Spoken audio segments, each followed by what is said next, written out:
Toujours au Festival des Mets et des Mots, nous sommes avec Bruno et Vincent et nous allons parler du gâteau de Compiègne. Alors qu'on était avec un chef, là on était avec un écrivain il y a 2 minutes, maintenant on est avec un chef, les mets, les mots. Alors, le chef, il va nous dire, c'est quoi le gâteau de Compiègne? Le gâteau de Compiègne, c'est avant tout une belle histoire de 3 copains qui remonte quand même déjà sous Louis XV. Et on a retravaillé sur la recette avec Vincent au moment un petit peu du Covid. On avait un petit peu de temps. Et en fait, le gâteau de Compiègne, c'est une recette historique. Ça vient des pâtes au chaudron. Les pâtes au chaudron, c'est vraiment des recettes en fait, où il y avait beaucoup de pousses à l'intérieur parce que le moule n'existait pas. Donc ça entraîne des pousses qui sont très très longues, donc des gâteaux qui sont très alvéolés. Mais quand on prend vraiment l'histoire du gâteau de Compiègne, c'est l'antécédent des pâtes à brioche, des pâtes à Savarin, des pâtes à gouglof, des retours de chasse, des beaux gâteaux qui se mangeaient dans les châteaux à l'époque. Alors, qu'est-ce qu'on y a dans le gâteau de Compiègne? Là, on nous a mis Dans l'eau le à gâteau la de Compiègne, bouche. il y a beaucoup de choses en fait. Nous, on travaille sur une partie en fait. Le gâteau de Compiègne, on le trouve déjà sous Louis XIV. Il y a des versions d'Alexandre Dumas. Après, nous, on a travaillé vraiment sur la partie d'Antonin Carême. Donc, on est plus sur la partie napoléonienne. Antonin Carême étant le chef de cuisine de Napoléon. Donc, on travaille plutôt 1810 où Antonin Carême va commencer à travailler la pâte et à ajouter du cédrat, qui est un citron doux cultivé en Corse énormément à l'époque pour le clin d'œil pour les Bonaparte qui étaient corses. C'est pour ça qu'on l'appelle le gâteau de mariage de Napoléon, parce qu'il a été, en tout cas, travaillé à Compiègne ces 3 semaines pendant ce temps-là. Et nous, on travaille vraiment sur cette version.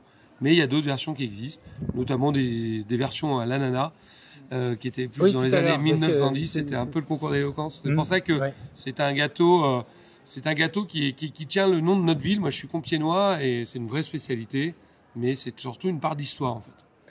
Ah, donc on le retrouve à Compiègne. Oui, effectivement, oui, dans commercialisation à Compiègne. On l'a remis en fait dans son berceau, on peut dire, parce que on peut le consommer dans le parc du château de Compiègne. Donc ça, c'est plutôt sympa quand on retrouve en fait une pièce qui a été créée à un endroit et qu'on le remet entre guillemets dans son écrin, quoi. Et ça, c'est vachement intéressant. Vous mettez sur la pelouse du château de Compiègne, vous mangez une belle petite couverture, vous prenez un gâteau de Compiègne et là, on remet vraiment le patrimoine qui est un patrimoine culinaire, comme on le sait, mais aussi le patrimoine historique de notre pays. Et voilà, donc ça, c'est super intéressant de pouvoir allier les deux à des moments, quoi. Donc voilà, pas de souci.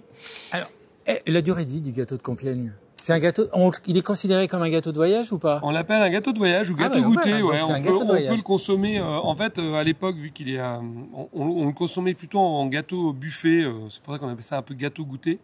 Bien évidemment, il va rassir. Oui, il y a très peu de sucre, vu qu'à l'époque c'était compliqué de mettre du sucre, un peu de beurre. Donc on peut l'arroser. Donc c'est là où en fait il est agrémenté des choix de chacun. En fait, il est servi brut. Alors après, vous allez me dire de temps en temps, il y a beaucoup de gens qui nous disent c'est un peu comme une brioche. Non, la brioche, en fait, elle ressemble au gâteau de Compiègne. C'est là où Antonin Carême dans son traité de pâtisserie en 1815 écrira travailler la pâte comme un gâteau de Compiègne. En fait, c'est bien antérieur à la brioche. Mais on y met ce qu'on veut. En fait, des fruits de saison. Alors, bien évidemment, à l'époque, il n'y avait pas de confiture. Il y avait très peu de... Des fruits confits? Fruits confits, oui, bien sûr. Donc, nous, on travaille avec la maison à Apt, en fait, donc, pour retrouver du cédrat aujourd'hui. Mais oui, il y avait des fruits confits qui étaient mis à l'intérieur. Des sirops, en fait, pour se casser ce côté, en fait, justement, un petit peu de raciement qu'il pouvait y avoir à des moments.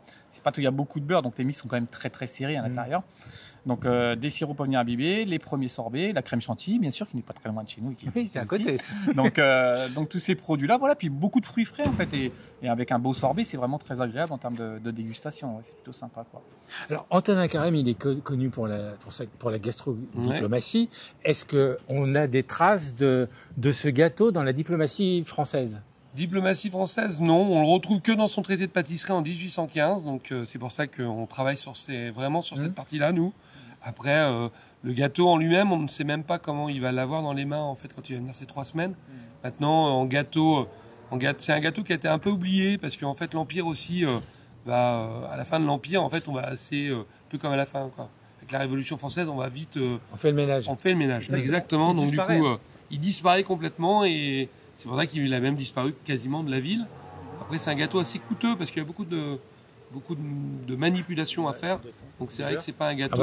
il y a du beurre. Beaucoup de beurre, des œufs, beaucoup de temps. Hein. C'est un gâteau qui se travaille en temps de pouce. On est sur une pousse classique, on est sur une brioche, on va être à 35-40 minutes. Sur un gâteau de Compiègne, vous êtes à 2h30 de pouce, quoi. Donc, oui, c'est nettement plus. C'est vraiment nettement économiquement plus, parlant, c'est pas un gâteau, mais bon, on l'a pas fait pour ça. Et alors, là, on voit pas, mais il fait quelle taille? Alors voilà, la taille d'un disque, hein, je veux dire, on est sur 20 cm. Il existe aussi en forme de couronne, royale, couronne, avec les ananas. Dedans, on Mhm. le retrouvait qu'il y a une couronne royale aussi. Donc ça, on le retrouve. Mais voilà, on est sur un diamètre 18 à peu près. Et ce qui est très intéressant, c'est au niveau de la pousse, on en parlait tout à l'heure. Vous démarrez sur une pâte, on est à peu près à 2 cm en fond de moule. Et quand il va sortir après cuisson, il va être à 14.